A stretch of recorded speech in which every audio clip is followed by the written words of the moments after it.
Лающий кашель у ребенка до года. Как облегчить состояние? Лающий кашель у ребенка до года. Как облегчить состояние? Лающий кашель у ребенка связан с воспалением гортани, глотки.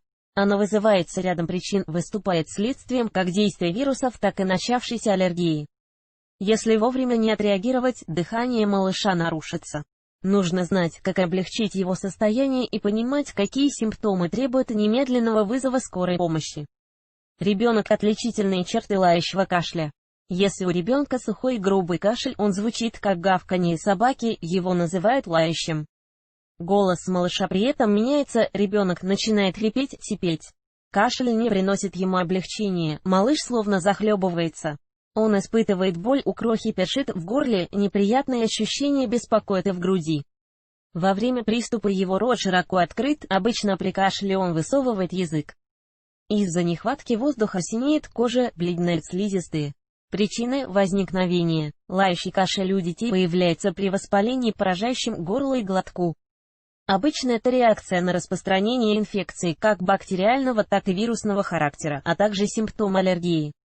Особенно опасно подобное состояние для малышей до 5 лет.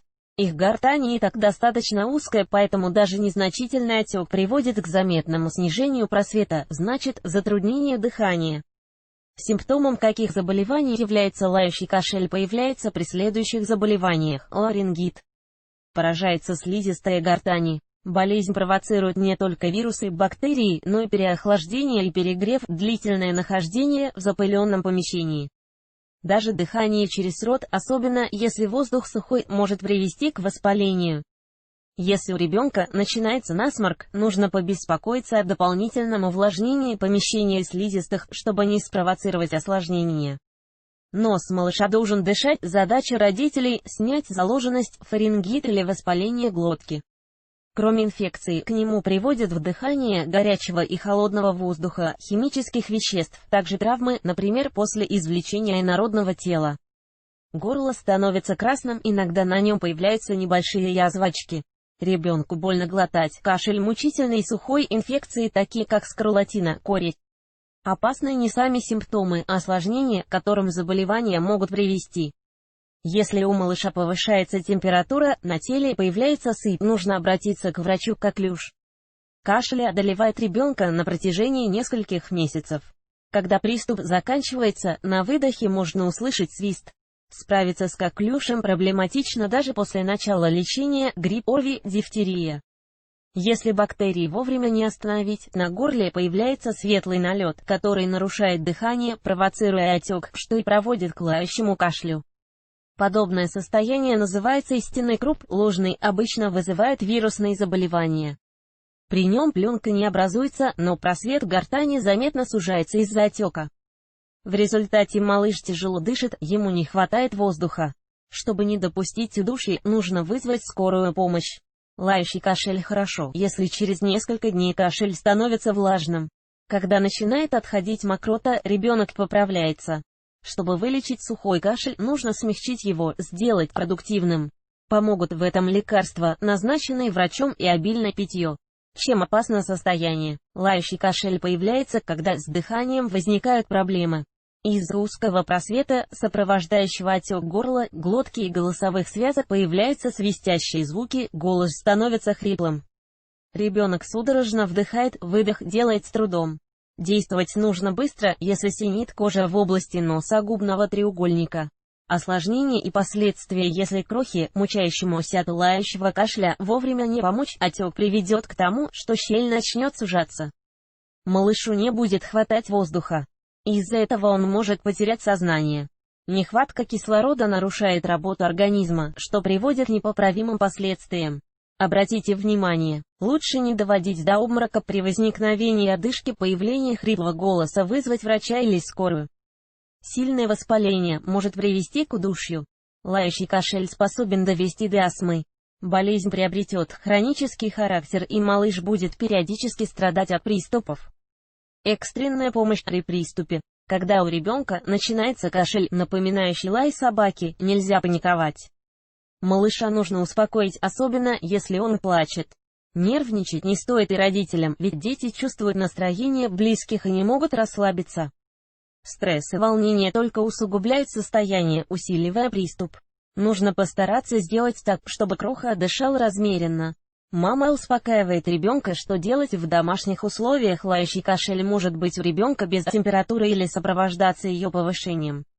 Из-за жара слизистая пересыхает быстро, поэтому состояние может ухудшиться стремительно. Необходимо давать малышу много пить, поддерживать в комнате высокую влажность. Во время приступа нужно действовать следующим образом: усадить Кроху, взять на руки, чтобы он находился в вертикальном положении. Успокоить, воспользоваться небулайзером, подышав физраствором. Если прибора нет, то включить в ванной горячий душ и посидеть там с ребенком около 10-15 минут, проветрить комнату, включить увлажнитель. Или развесить мокрые простыни, пеленки. В отопительный сезон их размещают на батарее. Пока один из родителей пытается снять приступ, другой должен вызвать скорую. Если подобное происходит уже не в первый раз, врач мог порекомендовать лекарство для ингаляции, которое поможет снять отек. Обратите внимание, всегда нужно держать под рукой антигистаминные препараты, заранее уточнив у врача допустимую дозировку. В любом случае малыша необходимо показать доктору. Особенности лечения грудных детей. Малышам до года кашель рекомендуют лечить с помощью небулайзера. Им можно пользоваться и подросшим детям, и даже взрослым.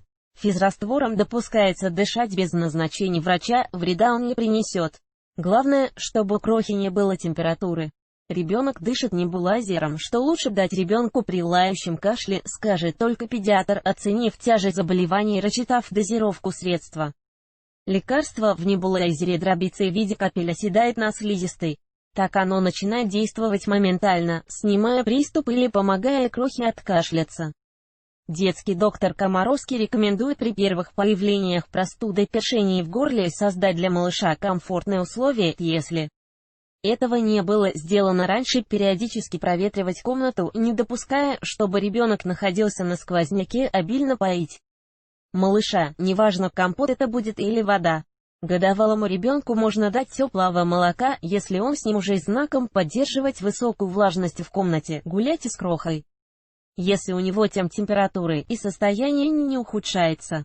Редкий кашель не является для этого помехой. Если у ребенка утром диагностирован ларингит, то Комаровский советует подготовиться к ночи, а именно обеспечить высокую влажность. Обратите внимание, во время отдыха, когда ребенок лежит, тем более в душном помещении с сухим воздухом, воспаление может усилиться, что приведет к рупу. Ночной приступ начинается резко, бывает не у всех детей, но лучше знать, как действовать, чтобы как можно быстрее помочь малышу. Скорую нужно вызвать при появлении симптомов: высокая температура, синяя кожа вокруг носа и губ, слизистые, бледнеет, дыхание становится шумным, ребенок судорожно хватает воздух, начинает хрипеть и гавкать, голос становится неузнаваемым, кашель не прекращается длительное время, один приступ следует за другим, облегчение после них не наступает, на теле появилась сыпь, началась рвота.